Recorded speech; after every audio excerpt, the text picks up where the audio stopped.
Hi friends, அனைவருக்கும் வணக்கம். இன்னைக்கு நம்ம ஸ்டடி கிளாஸை ப்ரொமோ வெளியா இருக்கு. இந்த ப்ரொமோல நம்ம முத்து சொல்றாப்புல, "அப்பா, அம்மா மனோஜ் வந்து தப்பு பண்ணிட்டான். அதுக்கு வந்து ஊரே பார்த்துருக்கு. அதுக்கு ஒரு முடிவு தெரிஞ்சாகணும்." அப்படிங்கிறாப்புல. அதுக்கு வந்து நம்ம விஜயாண்டி சொல்றா, "டேய் இவன் உங்க அண்ணன்டா" அப்படின்னு சொல்றாப்புல. அதுக்கு நம்ம முத்து சொல்றாப்புல, "பெத்த பிள்ளைக்கு வந்து எப்பயுமே வந்து பண்ற தப்பெல்லாம் வந்து தெரியவே தெரியாது கண்ணுக்கு" அப்படின்னு வந்து சொல்றாப்புல.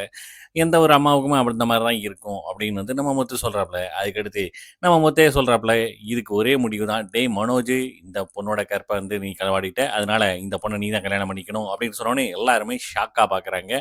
அதுக்கடுத்து அந்த ராணிட்ட வந்து நம்ம முத்துவும் சொல்றாப்புல, "ஏம்மா என்ன பார்த்து நிக்காத. இந்தா இவங்க தான் உன்னோட மாமியார்." அப்படின்னு வந்து சொல்றாப்புல. அப்படியே எல்லாருமே வந்து ஷாக் ஆகி போய் நிக்கிறாங்க. பார்க்கலாம் வரும் வாரம் எப்படி இருக்கு அப்படின்ட்டு. ஸோ ஒரு ஒரு எபிசோடையும் மிஸ் பண்ணாம பாருங்க. என்ஜாய் பண்ணுங்க. நன்றி. மறக்காம நம்ம சேனலையும் வந்து சப்ஸ்கிரைப் பண்ணாதவங்க சப்ஸ்கிரைப் பண்ணுங்க. நன்றி. வணக்கம்.